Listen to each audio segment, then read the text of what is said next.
Cult Radio. Oh, so glad that made it to the Google Hangout. Ask the Podcast Coach show for January 10th, 2015. Let's get ready to podcast. And it's Saturday morning. It is Ask the Podcast Coach show, where you get your podcast questions answered live. Join us at askthepodcastcoach.com/live. And we are out there. We got our fun-filled chat room going. We've got our open phone lines at, what is 347 yeah, 347-850-8007. I have two numbers on our button, and I'm like, which one do I use? So, now which one, if I go fade, playing with the different buttons here today. Oh, that's this one. There we go. It's 347-850-8007. That number again, 347-850-8007. And joining me as always, the one, the only, Jim Collison from theaverageguy.tv. Jim, how's it going, buddy? Greetings, Dave. Good to be here on a Saturday morning with you.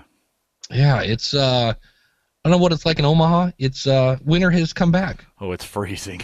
Yeah, we've had twice this week. We've had wind chill warnings, so like -20, and the kids, they cancel school for one day. They're just afraid. I mean, that's stuff you die in, right? So you're in that kind of weather, you get stuck, you get something, you will die. So it's been very, very cold. But that's Nebraska, right? That's where we live, and that you get used to it, and you buy warm clothes. I heard a weird thing that in Alaska, they don't close school. It's like you live in Alaska. Never. Get used to it. No, yeah. And they cancel recess if it goes, not wind chill, if it goes the actual temperature below -20. Sorry, kids, too cold. Yeah. I was like, that's crazy. I believe it. I believe it. But hey, we're going to start off. It's kind of been like almost a tradition now. We've been getting clips from people who either can't make it or send it in later or things like that. So you've got he's called in a bunch of times. Our good buddy Michael. So I believe you have a clip. If you want to go ahead and roll that, Here we go. We'll start off with that. You bet. Here we go.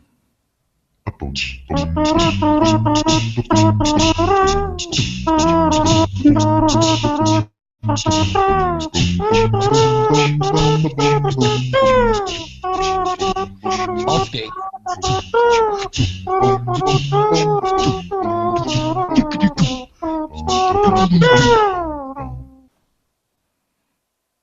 Hey, Dave and Mr. Collinson. Collinson. He forgot my name. Berlin, who had never been around Audacity and did it all by himself. And trust me, the guy's not a computer kind of guy. And if he can do it, anybody can do it. I know Daniel J. Lewis, I know he talks a lot about Audacity, using it and stuff like that.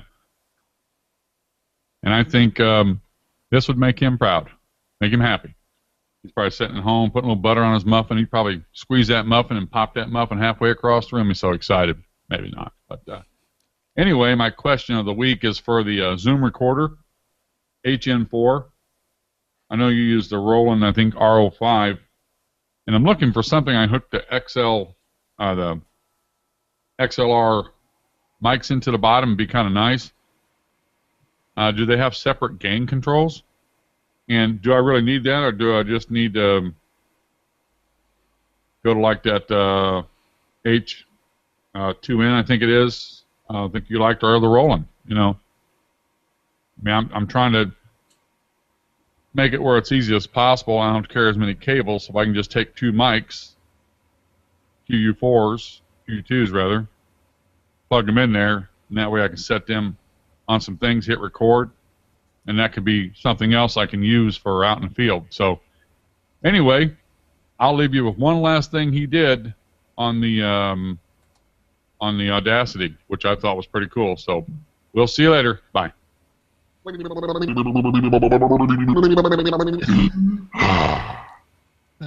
Those are my kind of listeners. There you go. Well, like he's saying, here's somebody who's not technical and, just playing around in Audacity. It's Yes, you can podcast. That was the first part, the music part. I mean, that was pretty cool. I thought when I first listened to it, I'm like, what the? Because I got the message from him via email, and I started listening to it. I'm like, what the? And then when he was talking about how he'd done it with Audacity for the first time, I also watched recently. Someone took 6 or 7 country songs and mashed them all together in Audacity. I think it was one of those things, and then cut them and did this big long mashup. I mean, that's some pretty good software, and so it's apparently fairly easy to use for the first time as well. And what we need to figure out, I think Scott Johnson from Computer Tutor Florida has beat me to it. What's the difference in price between, because there's the H4n, which is basically, last year's model. It is going for $199. And the H5 is going for, that's weird. I typed H45 and I got a bunch of things for men's hair color. H5n is $269. So you're looking at an extra $70. The only thing, obviously a longer battery. I believe it has the thing where you can swap out the microphones, the H5.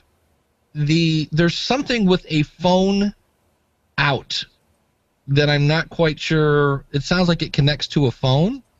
The cool thing about the H4 and the H5 is, number one, like he talked about, in terms of portable recording, you can handle anything that somebody throws at you. Somebody says, I want to plug my CD player into, it's almost like its own little mixer, because you have the 2 inputs for the XLRs on the bottom. You have a line in. You have I think a mic in as well. And so you can plug a whole bunch of stuff in there. And the cool thing is the H4 and the H5 both have the ability to record it as one stereo file, or all those are individual files. So it's kind of meant for musicians and kind of podcasters. It's super duper flexible. Now, the more flexible you get, of course, the steeper the learning curve.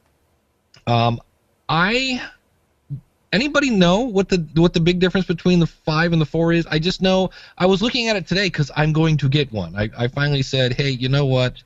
I went over to Same Day Music. They had the H5 for, and again, the thing I like about Same Day Music, number one, they ship things fast. Hence the Same Day Music. But you don't have to pay tax unless you live in New Jersey, and if you want to, it's $269 over there as well. But it seems to have, I'm sure battery life is probably a little better, but there is a thing here that phone out connector, an 1/8-inch stereo mini jack. I'm not sure what you would use that for. An 1/8 out, isn't that just a line out? Because it says it has a line out and a phone out, and that's when I went. And it has a built-in speaker. I don't think the 4N. I know the 4N doesn't have a built-in speaker. So that's kind of cool that you can actually listen to stuff without having to plug in headphones. Other than that, you have to remember pricing too, right? This is the newer model, and they've got to price them accordingly, and some of those kinds of things. So you might say, well, what's worth the $70? Well, it's just the newer model, right? So it may not be anything, it may not be rocket science. For the record, right now, Same Day Music has an open container kind of unit for $229. So that is something to think about as well. But yeah, if you're looking, the Roland is fine. We mentioned this last week, the Zoom H1. Jim, what little recorder do you have? I have the Tascam DR07 here. Yeah. Almost all those are kind of like, for just recording on the road, they'll all get the job done. To me, the H4, the H5 because they have those XLR inputs at the bottom. To answer one question, do they have individual input, whatever recording levels? Yes, they do. So that's the good news. So if you have somebody who's talking really loud and somebody who's not, or whatever it is, it's kind of like I said, its own little built-in mixer. Now again, you're dealing with whatever the screen is, 2 inches or 3 inches. That's the weakness of these, I think, is their interface. It's really hard. Even the Tascam, I always forget to change the input from microphone to they have you can do it on these microphones, or you can do that microphone input that's on the end. And I always forget to switch it over. The other day I did a whole recording, didn't switch it over, and it didn't pick up. It picked up nothing. And so it was one of those things that it's just because that screen is so small. Yeah, so that's a big drawback. I had an H4, not the H4n. I had an H4, and that's one of the reasons why I went that one was built out of plastic. I'm not sure what the H5 is made out of, but the H4 had, and it was fine. It was I had it for years, but one day the cord got stuck around my ankle. I got up and the H4 went whipping across the room, and that was the end of the H4. Ouch. And but when I replaced it, I was like, I'm tired of trying to set the recordings by holding the thing in my face. And you're right. The good news is it's one of those where multiple buttons do multiple things. So I got the RO5 because it had a bigger screen. Now at this point, from what I saw the last time I had a Roland and a Zoom in the same room, those now have bigger screens. They're still not giant, but it is going to take a little bit of it's one of those things you have to read the manual and realize that there's going to be some things in there you're never going to use, because they're designed in some cases for touring musicians to do multi-track recording and things like that. But yeah, it's a great recorder. Is it worth the $70? I would, I guess it depends on what you're doing. I would definitely double check to make sure. I'm pretty sure that the H5 has, because they have all these extra mics you can buy for it. You basically pop out the top one, and now this one has a different microphone with a different characteristic. Maybe it's better picking up a room. Maybe, I don't know if they have any dynamic. That would be awesome. But it seems to tie in a little more with it's like you said, it's the latest model. So all the latest toys that Zoom comes out for these are going to tie into the latest model, and it just depends on what you're looking to do with that. So the H4 is definitely a great model. It just, if you're just looking to record and have that versatility. The thing I love about them, especially for this show, and I'm trying to remember to do this, I actually have a little timer going that's online that when somebody calls in at 347-850-8007, I can go over and hit a button, and it will say, you have in our case, somebody called it, 4 minutes or something like that. And we'll talk about why I'm doing that a little later. But I could do that on the actual recorder. I could hit a button called a marker, and then later when I pull that file in, I can see where the markers are, and I can go right to those phone calls. That's not available on the Roland. Again, does the average podcaster need that? I've lived with it for years without it. It's just on this show that I'm like going, I wish I could mark when phone calls come in, because I take those clips and put them on a streaming radio station that I have. So, but I am where did my? It's funny. I've got so many windows going. I'm like, where's the chat window? Is the? Yeah, they're asking. Scott had asked for in-person interviews, can the recording volumes be adjusted by looking at the screen or by just listening on the headphones? Both. You can do both. I prefer to listen to it. I can, the Tascam, you can set the levels as well by looking at it, get a feel. But like anything, sometimes you look at the levels and you can be clipping and not know it. Or you could have the gain too high, and even though it's not clipping, you're getting that, that really up on the microphone sound. So I prefer to have in-ear monitors. When I'm using my this recorder, I come right out of the headphone jack. There's a line out. Yeah, there's a line out here on it. And so I prefer to monitor it in real time just to make sure I am very, very clear what's going on. When the mistakes always happen when I'm not monitoring it. You get home and you're downloading the audio, and then you're like, oh, well, there's an hour of my time wasted because it sounded like crap, right, or whatever. So, and then I try to use PC whenever I can. I mean, these are great, but PC or Mac, whenever I can. I'll even take, and I have a new Surface now, so I take that with me. I can plug I have a $79 mixer that works great for these kinds of things, and you can take microphones. So for me, my preference would be to do it on PC with Audacity, because I really have a lot of control then. Just have that sitting in front of me, and then I can do a lot of controls with the volume and stuff. So that's my preference. It's a little bigger, yeah, I get that, but it's just, that's my preference. Yeah, but I don't think you can go wrong with either one. No. Yeah. Nope. Whatever's best for your budget.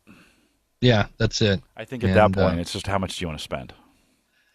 Yep, absolutely. So, But speaking of, one of the things we talked about markers, and Fred in the chat room mentions that you can add markers in Audacity. I use Sony SoundForge when I'm editing. What I do, my flow is I go into Sony SoundForge because I can listen at a speed. I can speed it up, and I'll put markers where things are.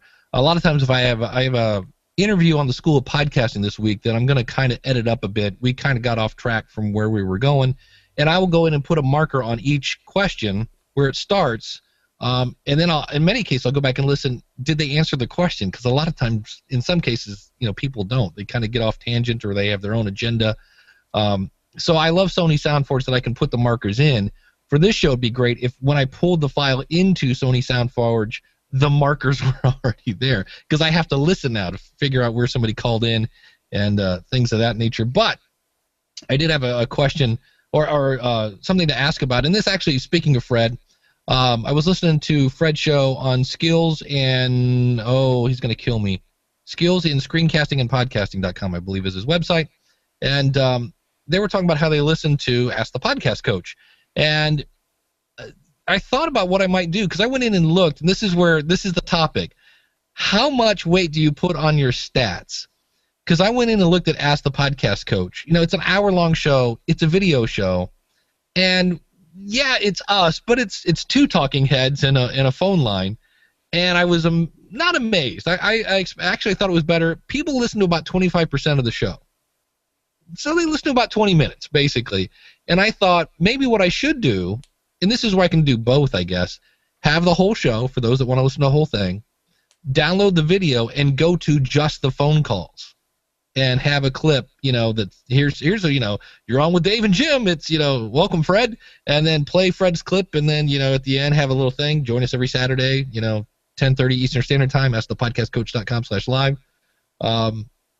So I might do that. I might start slicing up the video and just putting up the questions. That's what Fallon does, right? Yeah. I mean, with his guests, you get he's even with his guest, he slices that into multiple sections. So there might be the interview and then the game that they play, right?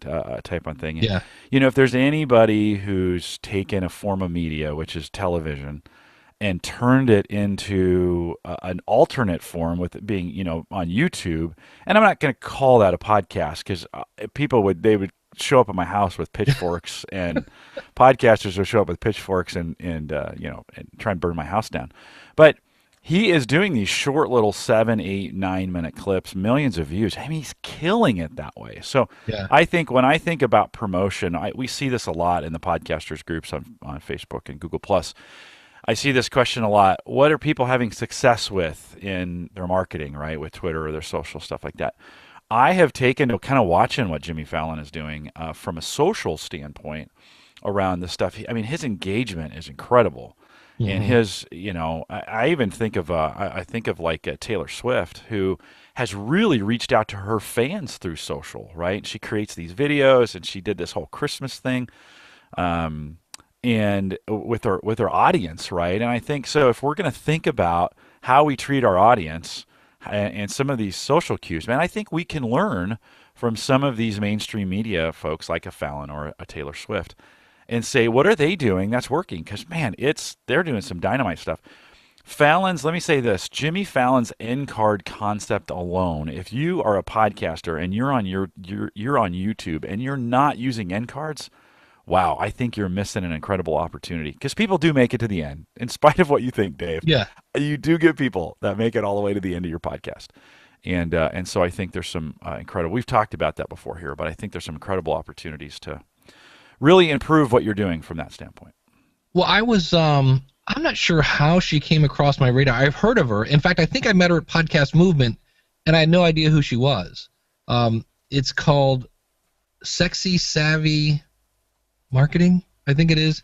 She's all of 23. She's a baby, and it's weird because there is a certain, how like podcasters have the certain thing. We announce the show, you play the intro, and then the guy comes in with lots of energy, and the woman comes in, and there's a certain thing in YouTube. One of them is jump cuts, where all of a sudden it's like, they're talking all of a sudden, and then there's a clip of them here, and then they do this, and there's tons of that, and I'm like, all right, I don't know if I'll ever do that.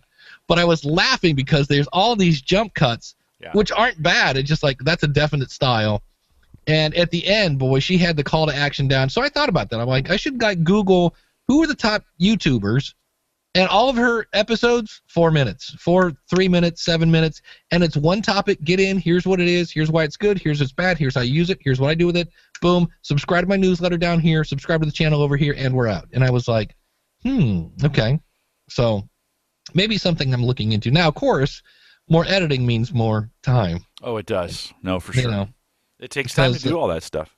Yeah, but that's where, again, if I knew, and that's where to me, I'm like, if I could look at the audio and go, there's a phone call at 7 minutes, I can pull up the video and go, there's a phone call at 7 minutes. It lasts for 4 minutes. There it is. Cut, splice, export, good to go. So Scott Johnson says in chat, he said jump cuts can get really annoying if they're overdone. Oh. Well, anything can, from that standpoint. It's interesting. We say this all the time, right? This always goes back to know your audience. If I started doing that kind of stuff with my guys, they would they would divorce me. I mean, they would be like, I'm out. Collison, Yeah. It's because they've grown accustomed to. That's like if you're doing podcasting, all of a sudden you're going to change your format. You better be ready for some feedback, because you'll have your avid listeners who are like, don't change. I mean, people look for that consistency. You've earned a spot on their schedule every single week or whatever your frequency is, and then you go change it up on them without asking them or telling them. Oh man, people get mad. So it's you want to piss off your most favorite loyal listeners. Just change stuff. Go in and change stuff. So I think you got to be careful with that. Well, people that have made major changes have kind of announced it in many cases. I know Michael Hyatt's probably the famous guy last year that went from being a solo podcast to he now is a co-host who kind of interviews him every show, and he just came on and said, hey, I'm going to switch it. This is the end of the first kind of version of the show. He just didn't feel comfortable doing a solo podcast. Just didn't like it. Thought he would get better stuff. A jump cut. Well, I'll come back to that, Bill. So he changed it, and I'm sure there are people. I know some people that like it better. I know some people that unsubscribed. Cliff Ravenscraft was talking about on his show. He now says his show, the Podcast Answer Man, is about the Podcast Answer Man. He answers podcast questions, but it's also about his journey, which it's kind of always been. I'm like, Cliff, that wasn't really a major announcement. But, he's kind of said, look, I'm not going to just talk about podcasting anymore. And if you don't like it, and he said, there are some people that are like, look, I find your story inspiring. That's why I'm listening. And other people have said, well, then I'm tuning out. And that's, you got to be you. So, yeah, Bill in the chat room asked, what the heck is a jump cut? A jump cut, like right now, Bill, I'm sitting here, and you can see me get up and get close to the camera, right? A jump cut is if all of a sudden I was talking here, and then all of a sudden my face was here. You jump cut. So what you do is you cut out the spot where I get up and move my face, and then all of a sudden I'm here, and then all of a sudden I'm here. And so it's a jump cut. And it's very noticeable. It's supposed to be noticeable. It catches you off guard, and it's very much... Can I sound like an old guy? It's the MTV generation. Watch a video from the 80s. Oh my God. It's change. Here's look, it's a white horse. Look, it's smoke. It's, change. No, there's no shot there. Even if it's an AC/DC video where they're just playing their instruments, it's here goes Angus running across the stage, and there's Michael John. There's the drummer. There's Angus again. There's the singer. Look, it's a bass drum. It's just jump cut. And in theory, it keeps your attention. It also makes your audience ADD. but yeah, so. I think Ask a Ninja is probably the epitome of jump cuts. Yeah. Right. They kind of made it popular again with YouTube. I don't know if it's that group that did it or not, but if you haven't watched Ask a Ninja, they're produced very, very well, and they're very, very funny. Those go back a couple years now. They're not doing it anymore, but some. I wish they were though. Man, that was. They're hilarious. That was like one of the first big podcasting stars. I mean, it was a video podcast, but he also, for a while, you could get Ask a Ninja on Netflix. Mm-hmm. You could buy the DVD. He had a whole, you could buy Ninja T-shirts. I wish they would bring it back. Yeah, they did really, really well, with that. And yet, you look at, so everybody goes that way, and then Annoying Orange comes out right Yeah. right after that, and then Chad Vader, right? So three very different genres when we think about what they were doing. They're very, very creative, and in their own style, right? So, don't. It's tough because it's hard to know when to mimic what's working right. We find a format that's working right, and then everybody starts mimicking it. Everybody starts doing it. Yeah. There's some validity to that, but yet you still want to be creative. This is the hard part, right? This is not why everybody can do it, because there's hard things in there that decisions that have to be made, and there's a balance. You can't just say, well, I'm going to copy everybody, but you can't just say I'm going to do my boring. This is going to be a boring show anyway. So. Welcome to the Boring Show. Yeah, welcome to hey, that'd be a good podcast. We're going to bore you to death right off the bat.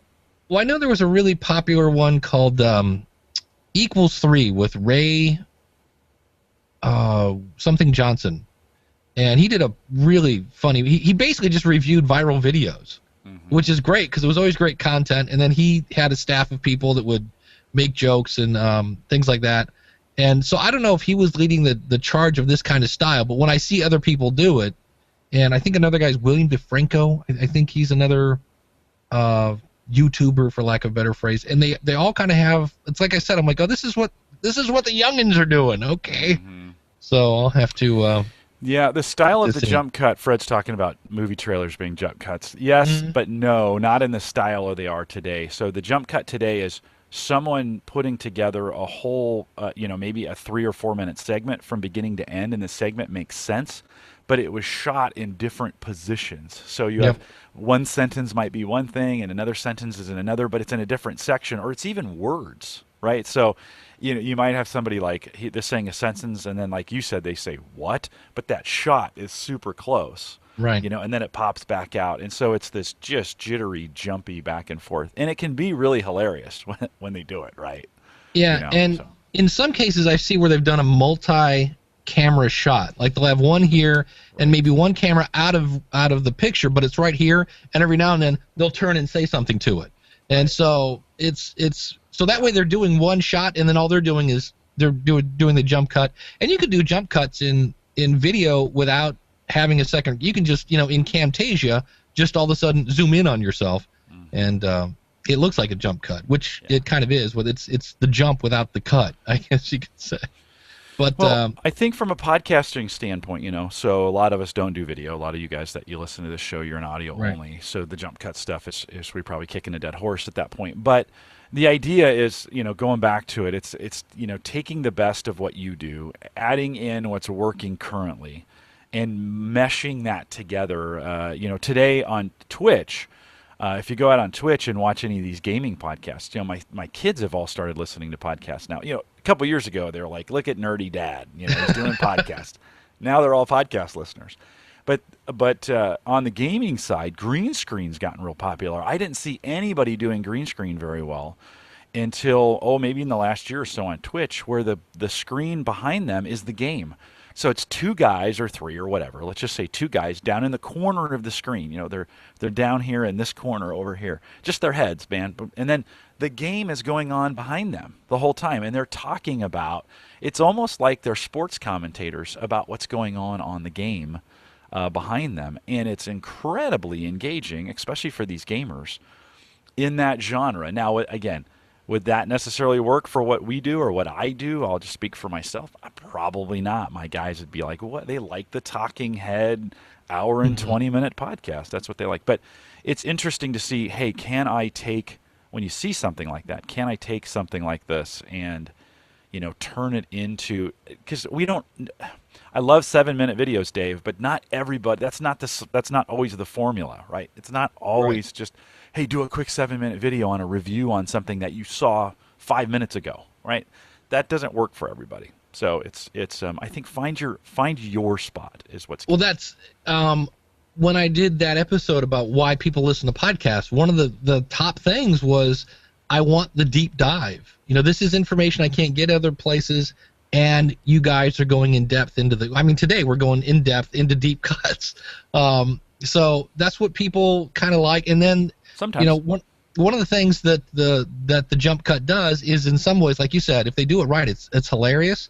And that's the thing. When you combine great content in an entertaining fashion, that adds up to a home run. So Yeah. I think that's why a lot of people do it. I think a lot of people probably do it thinking they're going to be entertaining, and in the end, it's like somebody said, it gets kind of annoying after a while. It just depends on your audience, right? It depends Exactly. what they're used to, what they're looking for. I could see Ryan Parker's out there in the chat room. I could see Ryan using creating something for his Food Craftsman, podcast that could take advantage of that, kind of that style, so to speak. But for our business podcast, I wouldn't think that would be particularly effective for some of the things that we do, right? So goes back to your audience. Don't do it just to do it, right? Do it when it makes sense. Yep. Well, right now we have open phone lines. If you want to call in, the number is 347-850-8007. It's 347-850-8007. And don't forget, when you call in, you have to mute the video on the website. Otherwise, you get that turn weird... off your radio. Turn down your speakers. Can you turn off your radio, please? Yeah, that's always fun. But the other thing I thought I would point out is this is something I woke up this morning and I was adding things to my to-do list, and I forget who I interviewed. It might have been John Wilkerson that he got sponsors, and I'm like, how did you do that? He said, I put a thing on my website that said, here, you have to buy 3 months in advance. Here's how much it is. Here's the audience. And he announced it to his audience. He didn't have to go bang on doors. And his audience would I think I have a product that would fit your stuff. And I'm like, I might do that with Weekly Web Tools. And I went to check out my numbers for the last 4 weeks. And the last one that came out 3 days ago has been downloaded twice. And I went, uh-oh. I'm like, that's not, because usually that first day is through the roof. It's, by day 4. And I went 2. And I'm like, wait a minute. One of those is me. And so my was really interested to find out. I need to go through all my podcasts and see what's the deal. That one's still using FeedBurner. I don't know that it's a FeedBurner problem, but I went to feedvalidator.org. My feed is not valid, and there's some weird. It's one of those things you can't win in a way. If you try to put videos on your website in your show notes, the more robust your show notes get, the much better the chance that you're going to make your feed go invalid. And I was looking at it going, I'm not even sure what that code is, but I put something in there, and now iTunes is not listening to my feed because it's invalid. I went to it, subscribed to my show, and sure enough, in the world of iTunes, that episode just doesn't exist. So that's what I'll be doing tomorrow is troubleshooting the whole feed or just that episode? Just that episode. Yeah, you can get all my, whatever I have. I think I have the last 50. But I'm like, well, that's really weird because I don't get a ton of downloads, but I get hundreds of downloads on that. And to have 2, I went, yeah, that's a pretty big red flag. And I'd done the math. I was gonna, I'm like, all right, if I get 400 downloads an episode, that's 1,600 downloads. And I'm like, let's throw a number at a dartboard, $18 CPM. I hate that model, but I'm like, let's try it, see what it does. Like, see if we can pay for our bandwidth. And then I was like, oh yeah, but you need your website to work. You actually need to be able to get to it. I think that's, Dave, that's a good reminder. I actually have a Google Doc. I used to actually have a post that I made that I never published. It was always in draft form, but the post was called Where I Post. And it was just a kind of a pre-flight checklist of all the things that I have to do to get it posted. And I recently moved that over to Google Doc because it's just a little bit easier to manage that way. But at the very last step, that might be one of the things that you want to add in is actually check your RSS feeds, right? It's one of those simple things. I have a PC that's got iTunes on it, and by the time I've gotten through all these steps and advertised and, done all, pushed it out on Google Plus and pushed it out in Shout Engine and Audio Mac and Podomatic and all those places that it's got to go. It's usually posted to iTunes by that point. iTunes has picked up the feed and it's available. So then I pop over to iTunes and I hit refresh, and I want to see that show hit it. And yes, it's tedious, but in your case, it's probably a good idea just to make sure that you are indeed, whatever you've done right. One of the things I've noticed recently, I started using MediaFire for the video feeds. That doesn't necessarily validate. In PowerPress, there's that validation button, right? So you Mm-hmm. paste in the MP3 or MP4, and then you hit validate, and it does not necessarily validate every single time when I'm using MediaFire. Now, when I'm using my own host provider for the MP3, no problems. But for whatever reason, what's going on with MediaFire, I cannot. It just times out. I can't get it to validate, and yet the feed still works. So I've kind of stopped checking it that way. So it's a good idea. I've put my video feeds into iTunes. For me, that's what it works.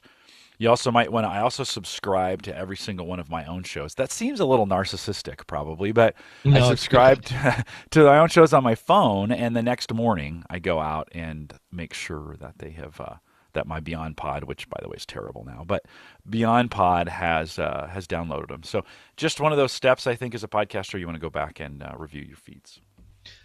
Absolutely. And I always say subscribe to your own stuff, and then I always go to see if it's there, and then if I can, I'll wait a week or a few days, try to get some time between me and the last time I heard that to try to listen to it as a listener and kind of step outside of my own self to review my own stuff. It's really But, good to go back a couple weeks later, and yeah. after you've kind of forgotten a lot about it, and then listen to it from that standpoint. And so I listen to this show. I always listen to it the Friday before you publish it. I think on Fridays, and I'll listen to it on the way home from work on Friday, and it reminds me of what we talked about the week before. But it's also far enough away that I kind of go, "Oh, boy, we could have done that better, and we could have done that better," and that kind of stuff. Speaking of that, if you subscribed in iTunes, you're fine. If you had an if then this else whatever that thing is, or a Zappy or thing like that, ITFFF. the feed TTT. has now officially been moved to Ask the Podcast Coach. Oh, So I think that I have a little might- updating to do then. yeah, so and it was really easy. I mean, it's one of those things in PowerPress. Here's the steps if you ever want to do this. Step one, wherever you're moving to, get all the content there. Get all your iTunes stuff there, get all your images, everything like that. So where you're moving to has to be ready so that when it switches, your stuff is there. You don't want to switch it and everybody goes, that's weird, we lost 15 episodes. Then I was using PowerPress, and I just went into PowerPress, and there's that spot that says new iTunes URL, don't use this if you don't know what you're doing. And I put in the new RSS feed. Oh, hold on, let's back up. Step 2, make sure the new RSS feed is valid. Make sure it works in iTunes. Okay, that's step 2. Step 3, now that we know it works, tell the old feed to look at the new feed. And I don't know how many days it took, probably a couple. I know I checked after like one day and it hadn't updated yet. And it wasn't until yesterday that I was posting the show, and I went, oh, I wonder if iTunes knows I've switched yet. And I opened it up, deleted my show out of iTunes, resubscribed, right-clicked on my show and said, I think it's, I forget the URL, like iTunes, or I forget what URL they call it. Copied it, pasted it in a notepad, and there it was, the new feed. So I don't know how long it took, but Goes pretty fast usually. yeah. I submitted a new Spreaker currently with our Gallup podcasts.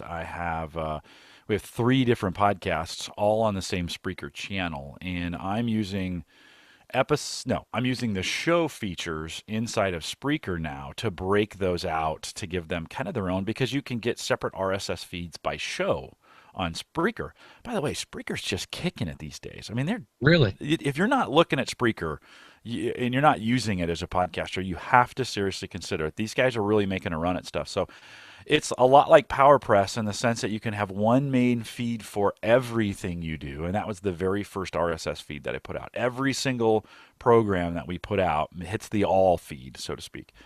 And then you can use the show functionality on there to create separate and customizable RSS feeds for each one of those shows on Spreaker. Now, you don't always recommend using host providers' RSS feeds for what we're doing. So we'll say it with that caveat, right? There's other ways to do this. Just in the situation I'm in at Gallup, I need to use the Spreaker RSS feeds. And so I'm used as a great opportunity to kind of test Spreaker out as well. Sometimes you want, since you have a Saturday morning call-in show where you're supposed to be talking about this kind of stuff, it's kind of helpful to actually use it, right? So we use Gallup, the feeds to do that.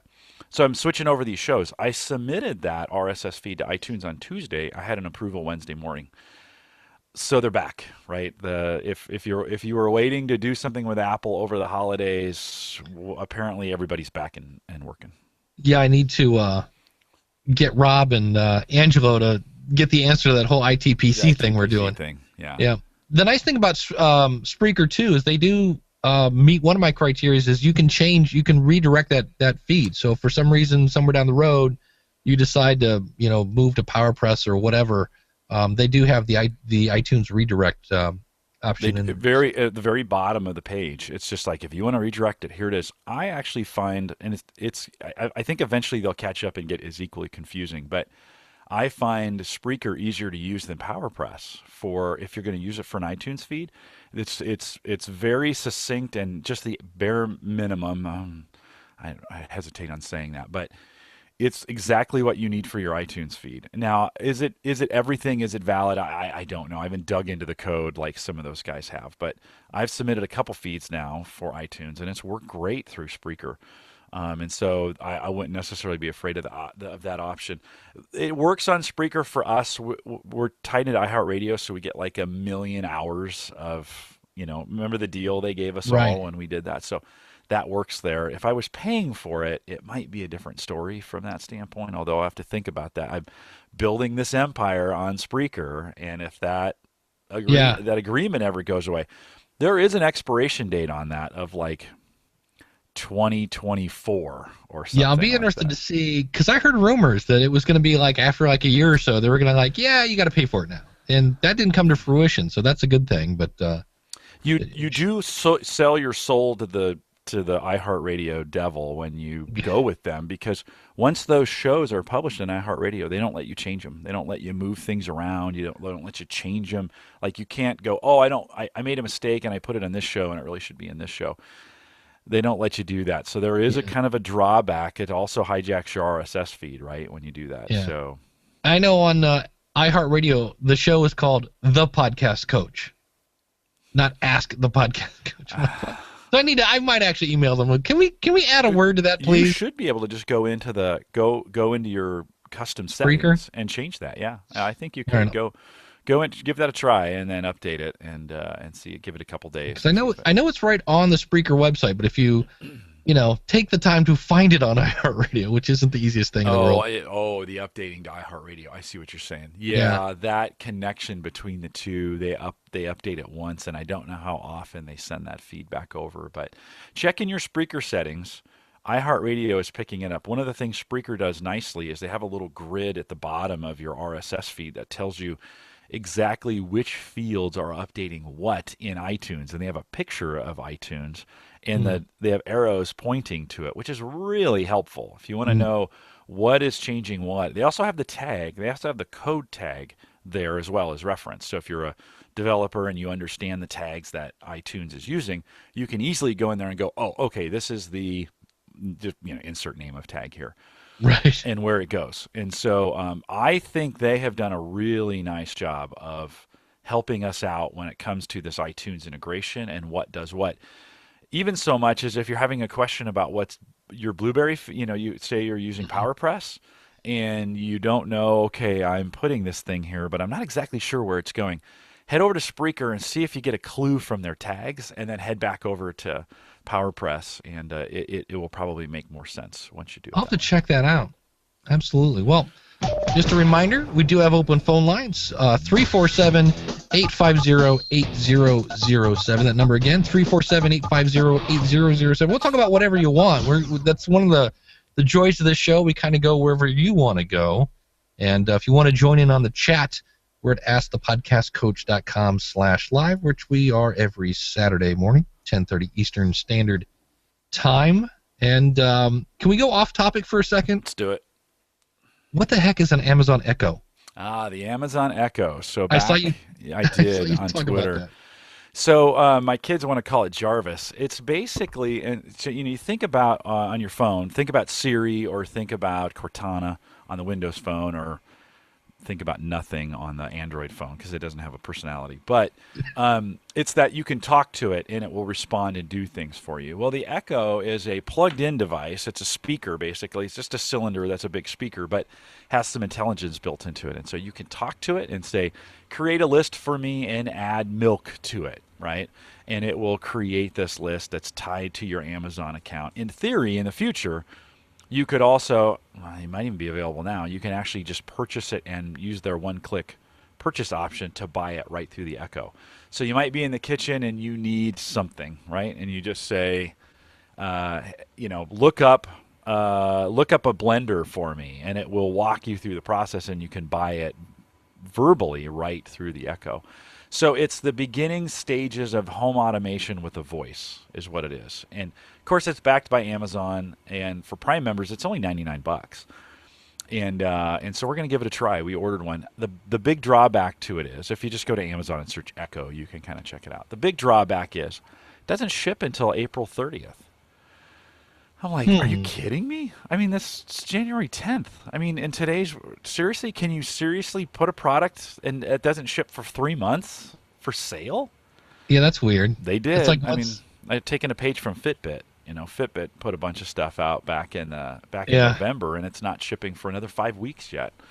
So nice. I don't know. Yeah, I don't know what's going on with that. It's just maybe high demand, or they're trying to make sure they get it right, or I don't know. I did order one, and here's what's ironic. We talked about it in our tech community, and all the guys were like, "This is stupid." My wife was like, "I would love that." It's always on. It's always listening. Come in the kitchen and say how many pints are in a quart, and it will tell you. Say what's the capital of Madagascar? It will tell you, right? Those kinds of things. I imagine it'd make a great Scrabble tool. How do you spell? And it will come back with that query and spell it for you. Interesting. So, well, that's we an did Amazon have some. Echo. There you go. We did have some podcasting news. I don't know if it's huge news, but CBS, one of the major networks here in the U.S., they launched a website, play.it. And what it is, they're calling it a new podcast network, but it's a network for CBS. It's not like something you're going to submit your podcast to, at least from what I saw. It aggregates audio from the third-party brands and publishers with on-demand spoken word content from, you guessed it, CBS Radio. So Jim Rome, Boomer, Esiason, Carson Daly, Kevin and Bean. I didn't realize John Madden had a podcast. I'm like, really? So if you go there and boom, and I can see that. But they had a ton of. I'll throw the directory here in the chat room. If you go to, I think it's just. But it was kind of like, well, it's interesting to see that a network is starting to see rather late in the game, but they're here at least the power of time shiftedness. I can't listen to Jim Rome during the day. Here's another guy. Gives you really cool interviews, has a definite style, calls his listener clones and things like that. He's not your typical sports guy. But I used to listen to him at lunch, and he went off Clear Channel to CBS Radio, and I don't know about you, I can scan the AM dial at noon. I'm like, I don't know where he is, but he's nowhere where I can find him. So I can listen to his podcast now. So, and when you go to the page over there, they have a link to iTunes. They have a link to the RSS feed for those, people on Android. And if you click one link, it just says here's like they put their RSS feed right in your face. So if you need to copy that, so it was kind of like, all right, well that's news. The fact that they've kind of said, hey, if you want to find our stuff later. I will say one thing that's really annoying about TV that's driving me crazy, because I don't have a cable subscription to TV. I have a cable subscription for the internet, and I'm hearing about these shows. There's a show called Wake Up Call starring Dwayne The Rock Johnson, about where he goes out and kind of finds people that are down on their luck, and he helps them kind of turn things around. So it goes back to, again, a great story. And it's on TNT, and when you go to watch it on TNT's website, they make you put in who is your subscriber for your local cable. And it doesn't, number one, it wouldn't work for me anyway, because the cable I have is for business. I have a business Coxscape, and they make it really hard if you don't have a TV subscription. And I'm like, I'm trying to consume your content. Feel free to throw an ad at the beginning of this. And so I eventually had to find what I wanted to watch on YouTube. So it was like, hey, thanks for making it hard for me not to consume it, and stay on your website where you can put ads in front of me instead I went over to YouTube and watched where somebody had basically recorded a TV, but I was able to consume it. So I find that ESPN is the same way, by the way. If you try to watch ESPN online, they want to know that you are paying for it. If they're going to stream it to you, well, they'll still stream it to you with commercials. Don't get me wrong. Even if you have, but they want to make sure they're getting their money. In our local market, we have local station and Cox Communications fighting over the price that the WOWT is the TV station that they're going to pay to be on Cox, and Cox took them off. You now go on cable, you try to get the NBC affiliate, and they're gone. I mean, we're talking the you don't get anything. None of the shows that are out there. People are just flipping out that they can't. We moved over the air, so I'm fine here, but people are just flipping out in this day and age that they can't get to NBC. I think about that, the crippling effect of that for the average consumer. Yeah, I know.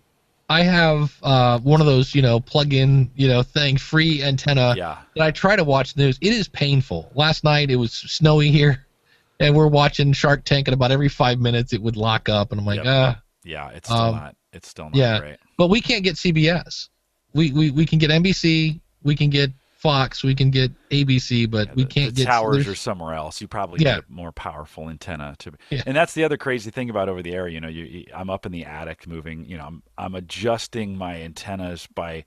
I've got my cell phone that's got a compass on it, and I'm trying to find. I was thinking, wow, how hard is this to? That's what we do to get this done. If I want to watch Fox, I have to point it towards the fish tank. Exactly. Yeah. No. Can I have a little rant here? If we got about 10 minutes left. Hold on. Let's cue it up. Is it a power rant or a pet peeve? It's a pet peeve. All right. I hit the wrong one. And now it's time for a pet peeve. There we go. The floor is yours. All right. I may be controversial. Podcasting is not radio. Okay? We are not.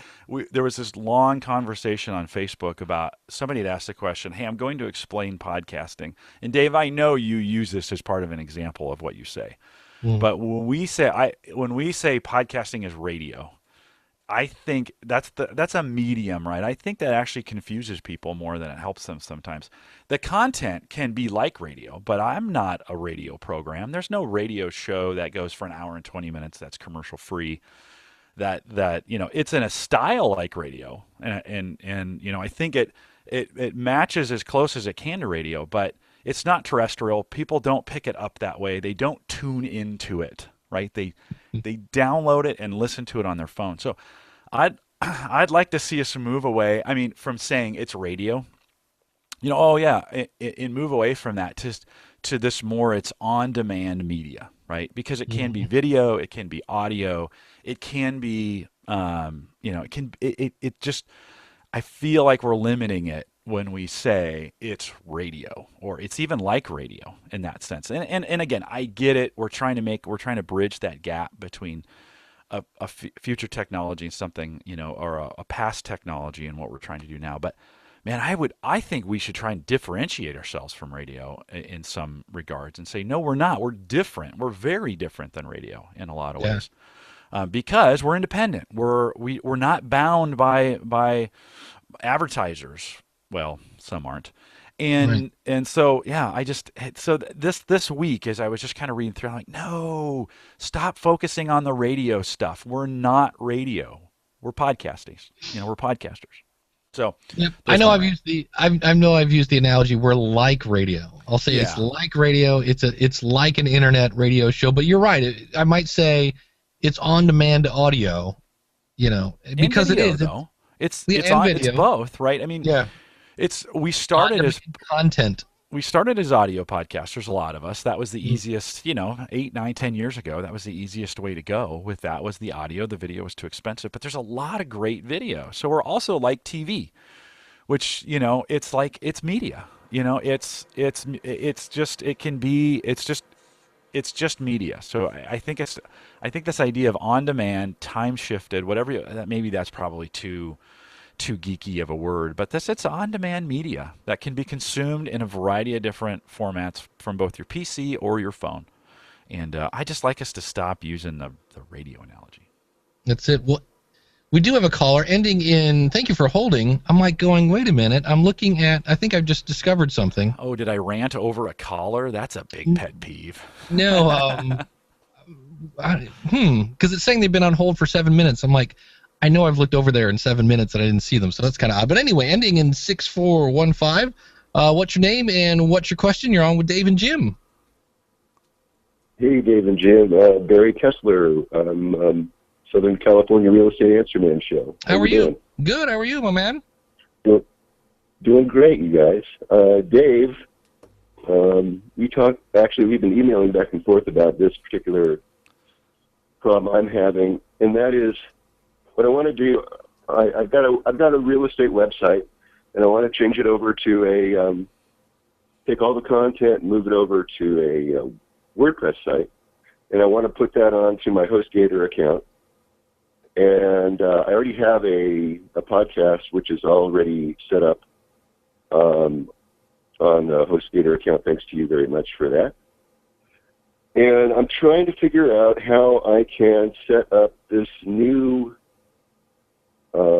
account, this new website, so that I can move all the stuff over in the background and just kind of get it the way I want it, and then launch it using the domain that I'm currently using now on this other website. Now, this other website, it's a real estate website, so it's not a WordPress website. It's just totally, a different server.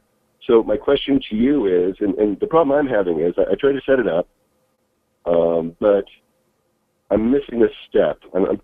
We talked about this, and you said something about setting it up as a subdomain, and others have said I should set it up as an add-on domain.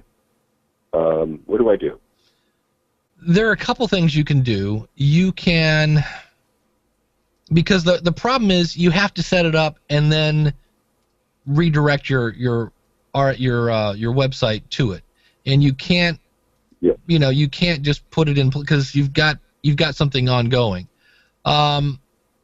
So yeah, you could add, like right now I'm building the new members area for the School of Podcasting online as we speak, and so I made a subdomain so I can do whatever I want over there, and when it's done, I could then very easily. There's a great plugin that I use called Backup Creator that I could easily clone that website, whack the School of Podcasting, and in about 4 minutes recreate what I had in the subdomain in the main page of the website. Or I could just redirect the domain name to the subdomain, but that gets kind of weird, but not really weird. That's the fun part, is you have to build it someplace and then move it. So it's just a matter of once it gets built, that's step one, build it, and then kind of jump off that bridge when you get to it. The other alternative. I've got lots of it, but. Well, what's where are you at in this process at this point? Well, right now I'm just trying to get off the ground. I'm trying to. What I've done is I've tried to create the WordPress website with using a subdomain, not a subdomain. What is the other one? There's an add-on domain. I don't have my. Yeah, I think they say an add-on domain, and then basically, start with my TruthRealtors.com, but not directing it anywhere. So I'm sure that's where I'm missing a step. But I can't use my TruthRealtors.com yet, evidently, because it's already going to this other site, right? It's already going to this other server from my GoDaddy. Right. So what you can do is, domain. So in other words, you have, when you set up a subdomain, it's actually pointing at a folder on your main domain, even though it's like right. podcast.yourwebsite.com. That points at a folder somewhere. So you can still go into whatever that folder is /wp-admin and play with WordPress. Assuming that would be the thing, when after you set up your subdomain, you can go into your control. My problem is that I'm going to be using a totally different kind of a platform. I'm going to be using like a Genesis framework and a Agent Press child theme. Okay. So it's going to be a totally different thing. And so I'm really afraid that I'm just going to blow up what I already have, which is just a normal WordPress theme, unpaid for kind of a theme. What you can do. And so, what you can do is, again, you have this kind of behind the scenes. It's live, but you're not pointing anything to it. You can go into WordPress and export your posts and your pages, and download that. It'll create a file, go into WordPress of your new site, and import that file. It'll take all your content and import it into the new website. When you do that, there's a little checkbox that says include. I forget exactly what it is, but it's like include the images. It'll actually pull all the images from the old site into the new site along with all the content. There are other ways there are 37 different ways to move a website, but that would be a way to get all your content over there, and that way you can see what it looks like. And if it blows it up, you go, okay, I'm not using this, and it's no harm, no foul because it's the behind the scenes, website. Right. So that using two different platforms, that's not going to mess me up. It's WordPress to WordPress. You're using different themes, but you're not using a different platform. Would be Squarespace or Joomla or something like that. But WordPress to WordPress, the only difference between one theme and the next, like right now I'm wearing a Mount Bluesmore T-shirt.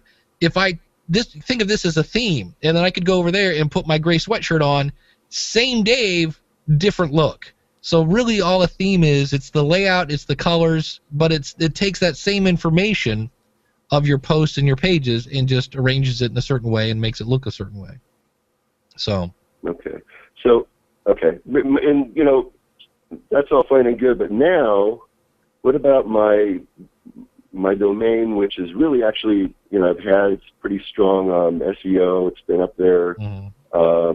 And now I'm going to take that and I'm going to move it over somewhere else. Is that going to hurt me? Well, what you would want to do, if I'm working, if you look, like I've got a different kind of domain I'm working on, but if you look at, you'd want to look at what your permalinks are in your old WordPress and make sure they're set the same way, because if you've imported this information, it should have the same title, the same info, and in theory. But this isn't WordPress. The thing is that this other site isn't a WordPress site. Okay. This other site is a totally different server. It's it's a real estate website firm that puts this stuff together. So all right. Well, that's totally different kind of a format. Okay, that's a different story then. So here's the question: how well do you rank?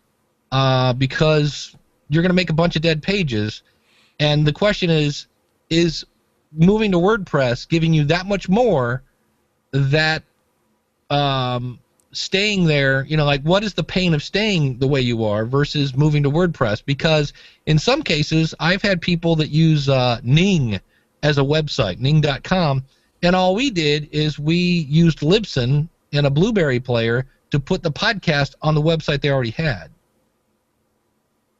Right. So I actually do. I have I can hook up my website, and I got my podcast there. I've got my YouTube there. I mean, I do have all that stuff there. Okay. I'm just cheap. Maybe I'm just cheap. Maybe I don't like spending $150 a month. Whoa. And it's easier for me.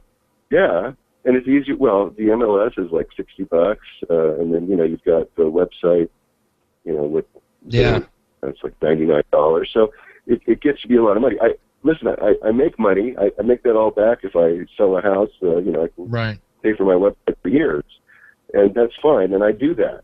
But I sit there every month and I go, and it's hard. It's been more difficult for me to input it. It's much easier for me to use, WordPress. So just that part alone just makes it almost more valuable to me, even though I got all that ranking and stuff. I mean, I could probably build that back up again, but yeah. How many episodes do you have, or how much content do you have when you think of number of posts and content? How much are we talking here? Oh, you're talking about as far as podcasts? Yeah. Because my podcast, my podcast, I have I'd like to keep that separate. I would like to have that. I link through Libsyn for the audio onto my other site, but I only have about 7 or 8 episodes right now. That's going to change. I'm going to go weekly. Yeah, you might want to consider, instead of trying to move it, just start it from scratch over there and change the content enough in the posts that you're not duplicating it, right?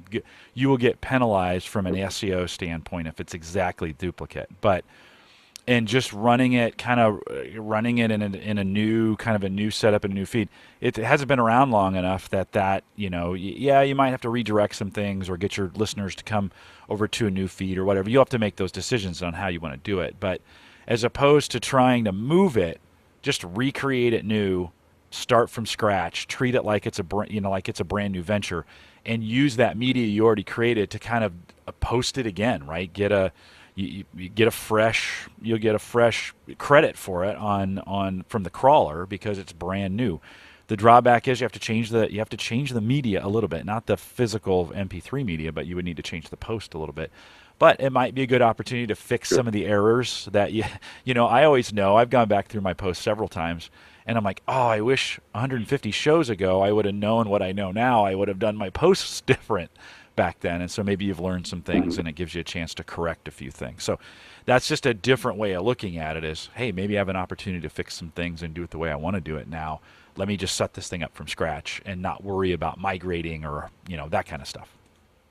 Yeah, that's going to be the problem is when you eventually switch that URL, because that old system is not WordPress, I'm not sure how you would have to go about to make WordPress mimic exactly, because it's going to end in .html probably.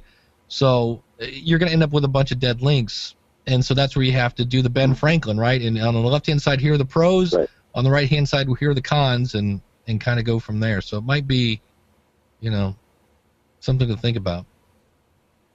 Yeah, it is a thing to think about. Yeah. So, and Bill in the chat room, who also does he's in real estate, wants to know what's your podcast, or what's your website? I'm Southern California Real Estate Answer Man. Southern California Real Estate Answer Man. There you go. Yes. Give that a Google, and you'll find Barry. You'll find me. You'll find me there. And you guys have a great show. I really appreciate what you guys do every day, every Saturday. Yeah, I have to wake up really early to listen to you guys. It is a little early for the West Coast, but Barry, thanks for listening. Yeah. Shoot me an email if you have any other questions. I will do that. Thank you, Dave. All right, Barry. Thanks so much, for all buddy. your help, in the past. I really appreciate it. All right. Thanks, buddy. Thanks for calling in. Right. We'll take one more call here. Been on hold for a bit. Ending in. Thank you so much for holding. Ending in 7825. What's your name and what's your question? You're on with Dave and Jim. Hey, Dave and Jim. Can you hear me okay? We can hear you okay. All right. I had a question about the compressors. Mm-hmm. You use a DBX compressor, I think, and how does it help me to make the podcast sound better? In a nutshell, what a compressor does is, and Ray Ortega just did like a 2-hour episode on this, but this is how I explain it in 30 words or less. It does make the louder things softer and the softer things louder. So it gives you an overall smoother, I guess, more level sound of that. So like for me, like on this call, I have the phone call now goes through a compressor because I never know what kind of audio level I'm going to get. So it's one of those things, do you need a compressor? Not really. If you sit and talk in the same place and put your mouth right in front of the microphone, and you can always compress it in the software later. It's not something you need. They're great to have. I like it because I'm moving around and I'm turning knobs, and my compressor makes sure that my volume more or less stays the same as I'm pushing buttons and moving around and looking at different screens. It helps keeps my volume at the same volume level. But in a nutshell, that's what a compressor does. Now, the one I have, the DBX 286, it also adds a little bit of bass. It adds a little bit of treble. It's a pretty handy little tool. But in a nutshell, that's what they do. Okay. Yeah, I was kind of wondering because you mentioned it before, and you guys talked about the. I'm glad you guys talked about those recorders. I was kind of wondering about that myself, So, okay, that was what I had. All right, man. Thanks so much. Do you have a podcast now? That's what I'm working on. Priorflyer.com. Michael Ray, and I got some stuff in the works. So when I go, it's gonna be 3 or 4 ahead. So. Okay. Well, keep us posted as it goes along. Thanks, Michael. Did you hear us play your I clip sure in the will. very beginning? No, I was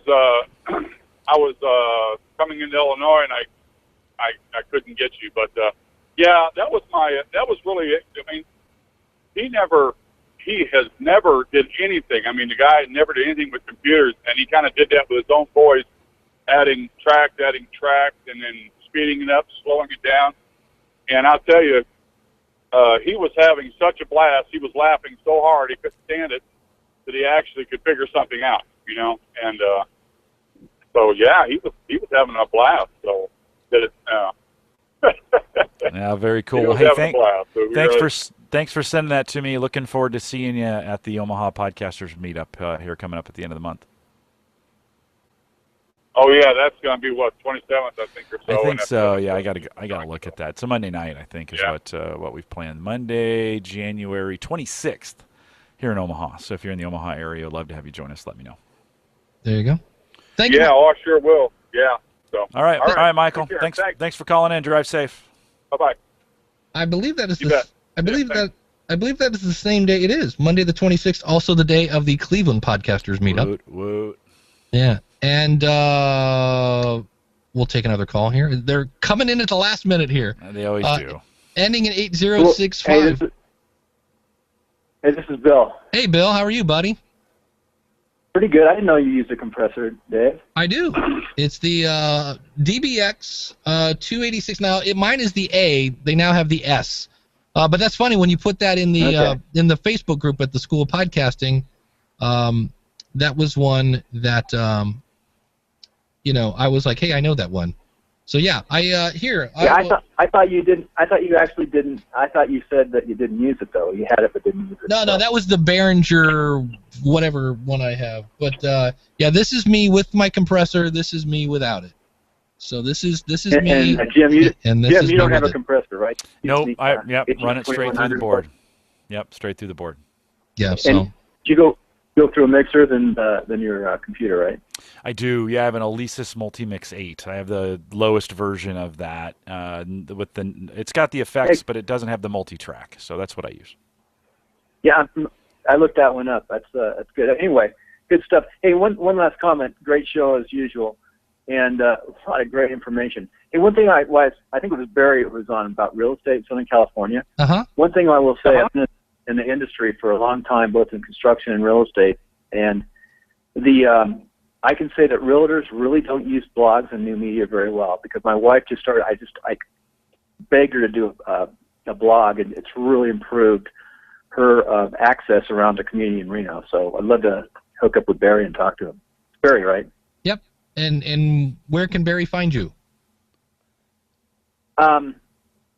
Bill@bluff.tv. That's my email right now. There you go. Or you can go to KarenConrad.com. That's my wife's blog, real estate blog, KarenConrad.com. Wasn't your website Bluff? By the way, Dave, TV? I'm evolving. You told me not to use Bluff or any kind of podcast stuff. And my new stuff coming out is going to be eventually New Media Gold. And we could talk about new media for a long while. I'll finish up with a new media concept. When I first started, like a year and a half ago, thought I'll just call it, radio on demand or something like that. But new media, if you listen to Zeth Godin from 2002, is really taking over and will destroy TV and terrestrial radio someday. No. Because of the money. Money will be gone from the marketing side of TV. No. I disagree. I get your point. I see your point. But they said the same thing about, the VCR was going to kill the movie theater. No. Well, let me talk one last thing. What new media is more than just our podcast, of course, and YouTube.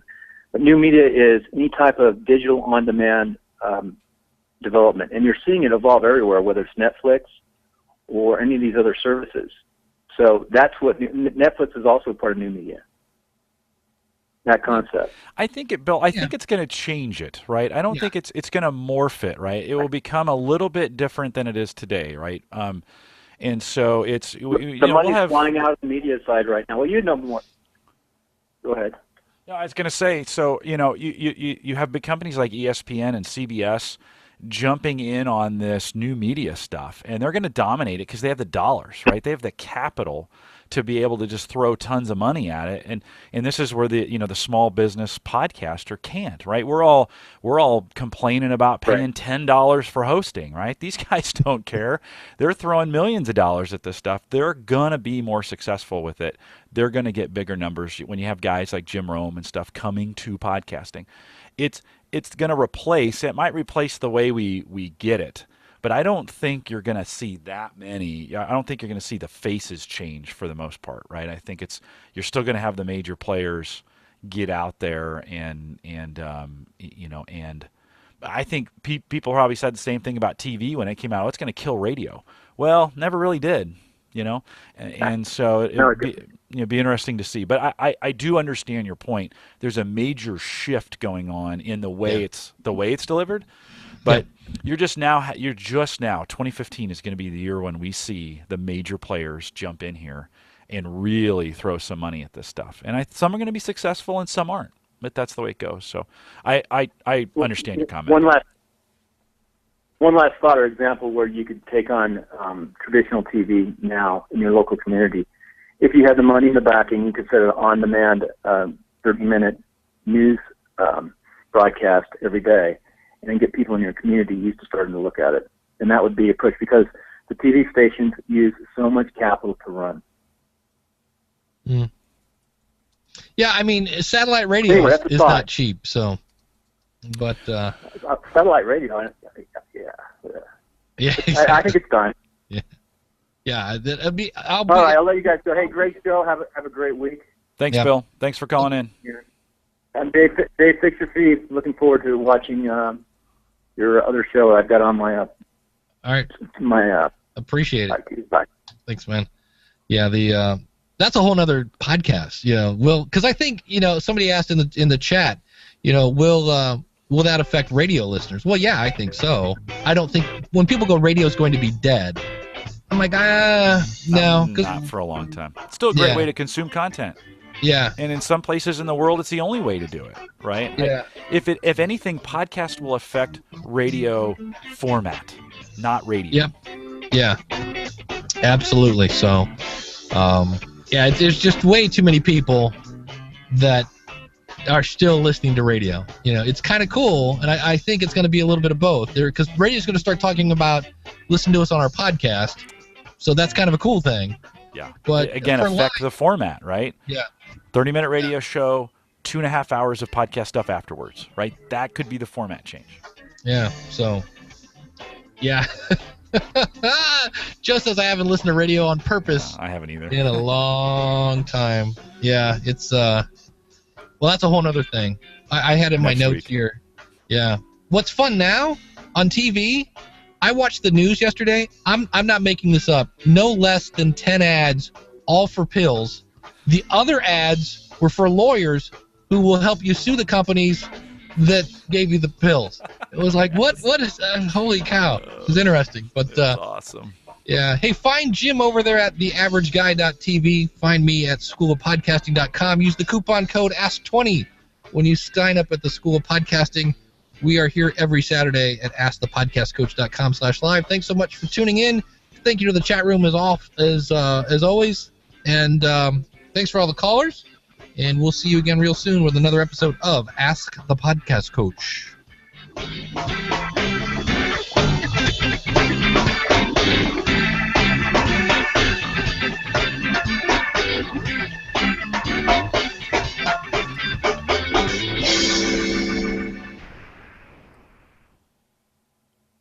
Then that's the show. So So what's weird about radio listening for me is like I've stopped listening to radio to talk radio. Thank right? you for using Blog Talk Radio. I find it very Goodbye. political. That's all. That's Yeah. all talk radio is today, is politics or sports, right? For the Sports, most that's part. it. We lost a rock station in Cleveland, and they changed their format to talk radio. 92.3 The Glove. That's it. It's hilarious. It was 92.3, and I got it that right. I think it's the fan, if I Yes. remember right. The but fan, I just know. the clutch. Well, and the- I mean, talking Cleveland sports is just The it's a jock. depressing station anyway. You cut it. You know. Come on, It's at least the Indians aren't in last place every year. like, no, but There was a decade when they were. Remember how bad the Indians were? I mean, they made a movie about it in the 80s, Yeah. for God's sakes. well, my favorite is half our football team's offensive coaching staff quit. Hmm. Yeah, or got fired, one of the two. And the rumor now is nobody can stand Johnny Manziel. And I'm like, that dude just needs to go. Oh, boy. But don't get me going. Yeah, he is not the LeBron James of football, that's for No. sure. So, And LeBron James is no longer the LeBron James. He's hurt. well, you So- know, it's a diminishing skill. Yeah. Yeah, that's unfortunately. it. But so Yeah. I've stopped listening to talk radio, but I'm a big Pandora for music. I'm a big Pandora listener. I don't like to listen to my music when I know I like radio style music, right? Where I don't know what's next. It's coming next. Yeah. Yeah. So I listen to, I mean, my preference. This is that form versus format thing that I'm saying, right? Is that I think from that standpoint, I like the weird format where it surprises me, especially when I'm running. I really prefer not to know it's coming up when I'm running with music, and so it's one of those things I actually don't like with music. I wouldn't want to listen to a mix over and over and over again where I know, okay, here's what's coming up next. I want to be surprised. So I still listen to the radio in the car with music because that's what I like, right? It's Pandora in the car. I don't have to subscribe. And guess what? It works even when I don't have a signal, right? This is why radio won't go away right away. It's because, Yeah. hey, listen, if you live in the Bay Area or Boston or New York or LA, it Right. might be different. But in Omaha, Nebraska, there's still some spots in town where I lose connectivity. and when you're traveling across Nebraska to Denver, from Kearney on, it's nothing. You have zero. And so you've either downloaded it or you're listening to the radio, and even the radio is pretty terrible out there. But I mean, I load up all my podcasts in advance. But we still don't have 100% connectivity. So new media won't be completely what it is until we have 100% connectivity. And by the way, in most of the countries around the world, bandwidth Yeah. is either metered or is way worse than it is here in the U.S. Now, there's some exceptions, would be South Korea and some of those kinds of countries. Singapore would be another one. But so I don't know. I don't think it's gonna. I'm kind of with you along those lines. I don't see it crushing it. I see it having a major effect on it. Yeah, I mean, it format. already. I mean, we're starting like that. Like Bill said, it's bringing in. It's already people are starting to the ad dollars are starting to filter on over, and I think they're going to find that, a better engaged podcast audience will probably always outperform a better engaged radio audience. Maybe not. We'll see. But it Well, should be. Dave, there's a rule of consolidation, right? You can't, if you look at all media across time, let's just even take the last 200 years. When new forms of media come up, let's look at newspapers. During the Revolution here in the United States, there were probably 100, from 1776 to 1850, there were hundreds of newspapers, right? From 1850 to 1950, they all consolidated, right? And so now there's only just a handful of owners of newspapers, right? They consolidated. Think about television stations. They all started independent, right? Every city had its own independent. They've all consolidated.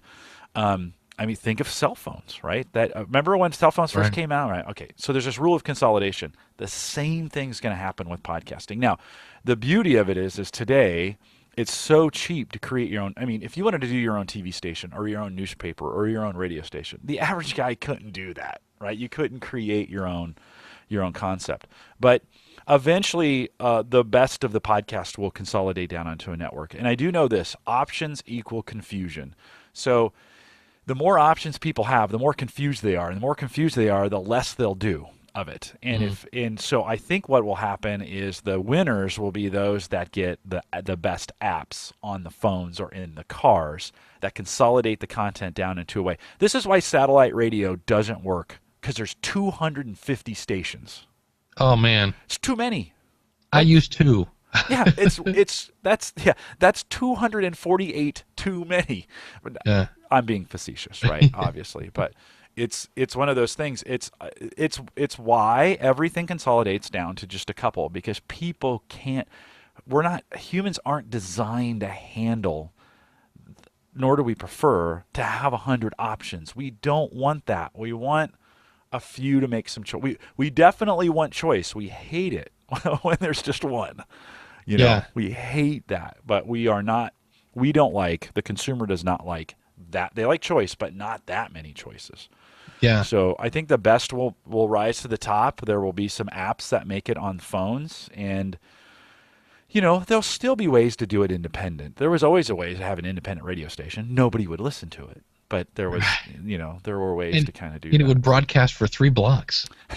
Yeah, and you'd have it on the tower on a cinder block. There was a thing where it was some little kit, and it would basically broadcast about 3 houses from yours, and you could put a sign in your car that would say, or in your yard that said, tune to 89.3 on the AM dial. Yeah. And I was like, really? We have some people that do that at Christmas. They put their Christmas lights up, and then they broadcast they're playing music that, and their Christmas lights are timed to that music. And so when you get near the house, then you can tune into their own radio station and listen to the music that they're playing. Nice. That's a little over the top. Yeah. Just slightly. Well, we have maybe 2 or 3 houses like that here in Omaha that every year do these big light shows. Joe asks, he says, can you make a mobile phone versus landline analogy? Yeah, I guess maybe you could from that standpoint. I mean, the mobile phone will eventually replace landlines at some point, right? I think that's probably gonna happen. People will still have landlines for the next 25 or 30 years. Yeah, that is another one. If you think that's a good analogy, because if you think about it, I mean, I don't have a landline. We cut ours a while ago because nobody called it. We never used it. It's like, okay, well, and plus it was like $35 for a thing. We're paying $7 a month for caller ID and all these other things, and it's like, yeah, okay, never mind. There's $40 we can save. So they kind of priced themselves. And now if it was like $9, I'd be like, okay, that way if my battery goes dead, I've got that as a backup. And even that wasn't a corded phone anymore. It was a wireless landline, right? I was laughing. I was watching Friends on Netflix, and they kept pulling up the antenna and talking on the phone. I was like, wow, okay, I remember that. So. Bill also says major newspapers are disappearing. That's true, right? I mean, that medium is that's old medium, right? That people aren't consuming it that way anymore. But the internet the news outlets are consolidating on the internet, right? There is, and who you read and who you listen to. There's just a handful now, and it'll get even worse as we progress. That people go to, that people trust, that people follow. I think the internet allows for a little bit more choice and a little bit more freedom. But I don't think it's going to be. I think we're going to come to a day where news really it's a handful or maybe 2 handfuls of sites that people actually use, right? The rest of them people will be like, But who's there, right? CNN, they're huge out there, right? Well, they had a jump start and tons of money coming in from cable when they made their way over. Of course, NBC and CBS and some of those other ones are going to dominate in this space. Really, it's who has the capital at the end of the day to advertise is the one who's going to make it from that standpoint. You're going to have some great, this is the thing I like. I mean, like in everything, you're going to have some great stories. You're going to have some disruptors. This big company called Apple, believe it or not, they used to be small and people used to laugh at them. Right? They're almost out of business at one point. It was in the 80s, right? And Microsoft had to prop them up so that they would survive and so Microsoft would have a competitor, right?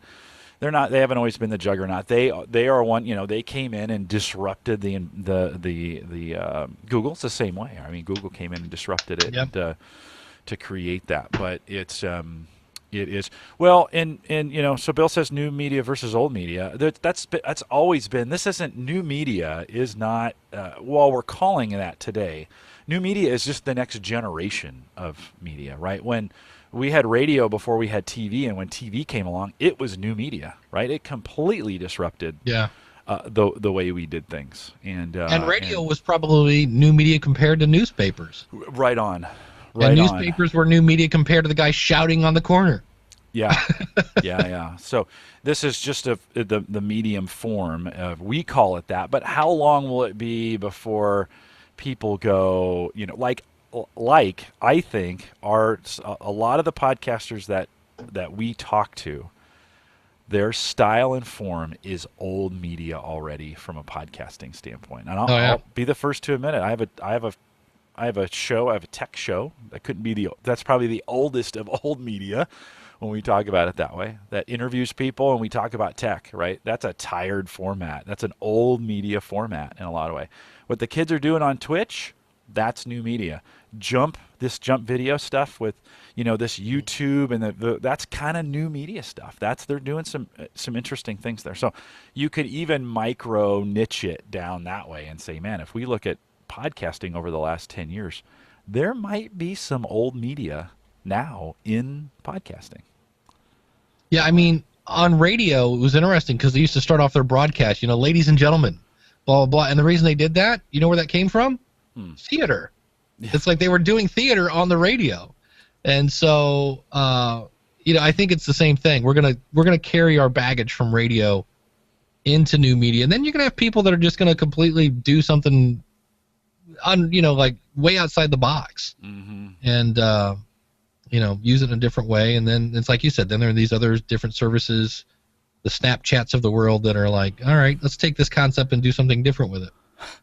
Well, I think about Snapchat. It's just really texting, right? I mean, it came full circle from that standpoint. I think there's some, at the end of the day, proof's in the pudding, right? It's are you being successful with what your goals are and what you're trying to achieve? And it doesn't really matter if we call it old media or new media or whatever. If you're successful, hey, somehow Serial got people to listen to it without ever calling it a podcast. There's no podcast in that name. It's not the Serial podcast, right? It's Serial. And people know what that is because the content is interesting and compelling. And that's really it. Through all that media, it's always comes down to content. Yeah. It cracks me up when we start arguing about those things sometimes, and I kind of go, it doesn't, we're rearranging deck chairs on the Titanic, and it doesn't matter, right? You're kind of like, it doesn't matter. And yet I don't want to say it doesn't, because we have some education to do, but when we teach people, we're better off when Serial is successful because it taught people what podcasts were, even though they weren't calling it that. They kind of knew they were listening to a podcast, but it allowed, Serial, if it had come out 10 years ago, would not have been even close to being. I mean, right show, right time, doing the right things. Yeah. And there again, the big backing. I mean, they got launched from This American Life, so. That certainly didn't hurt. Well, and when I talk to people, I've got a buddy of mine. He's still listening to NPR on the radio all the time. On his drive in, it's convenient. It's the right time. He's a big NPR fan, and so NPR does still have a pretty tight hold on. Let me ask you this question, Dave. When I DVR a TV show, is that new media? Because it's time shifted. It's recorded. Yeah. I'm watching it in whatever form I want to. I mean, but it's old. If I DVR Bewitched, is it new media? Yeah. Dearwood. Yeah. Old, really big show, really big. Great. Ed Sullivan. Ed Sullivan. The Beatles. Yes. Yeah. Tonight we have Popo Gigio, some man spinning plates. There's always some dude spinning plates. I'm like, really? Or stupid pet tricks. Right. What I love is they're just smoking right on the show. How culturally has that changed in America? There's some stuff. It was, the whole Rat Pack thing. It was Jerry Lewis and Dean Martin got together on the Jerry Lewis telethon. Like Sinatra got them together. And if you watch that clip, number one, not only are they smoking, they're drinking. on TV, and then Sinatra said something about Sammy Davis that was pretty racist, and I'm like going, wow, if things changed. It was amazing. Yeah. So we might have been we might have had more of these weird, when we talk about racism and some of this stuff in the 50s, and it was never more hidden from our media then than, today it's out in the open. But we say, we're allowed to say more things about it. So I don't know. Yeah, I watch some of those things. I'm like, wow, they're just Dean Martin, just burning down trees. Yeah. And either acting wasted or being wasted. I'm sure they were high in some form or fashion. Yeah, because it's like, because A, it wasn't that funny, but it was probably if you were drunk. So. It's late night. That's late night. Yeah. I used to love David Letterman, like in the early days of NBC, and then I went back to school, so I couldn't stay up that late. And I found that if I watched Letterman at 4 p.m. when I got home from school, it wasn't as funny because I wasn't as tired. It was still interesting, but it was a different mindset for me. Well, and I noticed too, like Craig Ferguson has had an amazing run, and he quit while he was ahead. He was like, I'm at the peak of this. It's not going to go any farther. They didn't pick me for the Tonight Show.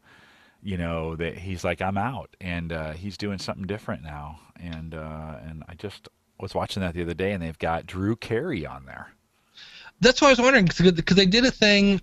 I was watching a show called The List. Came on yesterday after the news, and they do a breakdown of all the late night talk show hosts, and Drew Carey was on. I'm like, why are they showing Drew Carey? Was he like, and I didn't realize he's the new host. He must have taken over. I stopped DVRing that new kind of new media. Old media, new media. He needs to eat a sandwich at this point. I mean, he's lost a lot of weight, but I was like, man, dude. That's you've gone a little too far. Good for him for being healthy. Good for him for being healthy from that standpoint. Yeah. So, but Joe says there's a commercial with the Flintstones smoking. Wow. Yes. Yeah. It's on YouTube. I didn't know that. Oh yeah, it's hilarious. Nobody like Winston. Winston tastes good like a cigarette should. Oh man. And there's commercials on YouTube where doctors are smoking. It's hilarious. Yeah. Yeah, you're getting ready to go into an operation, and they're like, "Okay, I gotta get." like what I think you should do is, take this new pill, and there were some moments where it was healthy, right? There was some. They were pitching it as kind of the health, like, "Hey, you're having lung problems? Maybe you should be smoking," kind of thing. It's a great way to relax. I love the drug commercials, man. I sit there. Chantix, I think, is my favorite, because if you're having suicidal tendencies, vivid and bizarre nightmares. I mean, it's like, sign me up, buddy. I'm like, those disclosures at the end are just hilarious. And they're longer than the commercial. Exactly. Chantix was like 10 minutes. It was like, I took Chantix and it helped me quit smoking. And then it was like, Chantix may actually have you grow a third nipple. Violent diarrhea, blood. It just goes on. And I'm like, what? They cover everything too. If you're experiencing, if you're living, if you're breathing, if if one day you wake up and you're sad, if you got up on the wrong side of the bed or the right side of the bed. We're not responsible for any of those things. Yes. It's just they're trying to cover. They're trying to cover themselves from that. It's pretty hilarious when you watch those things. Yeah, but anyway, I need to start skedaddling.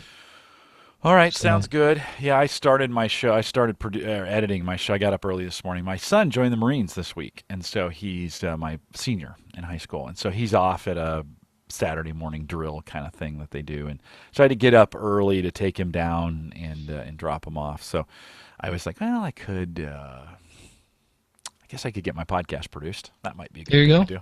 That might be a good thing to do. So good stuff, Dave. We'll see you next week. All right, man. Yep, we'll see you. Take care. Bye-bye. Bye. See you.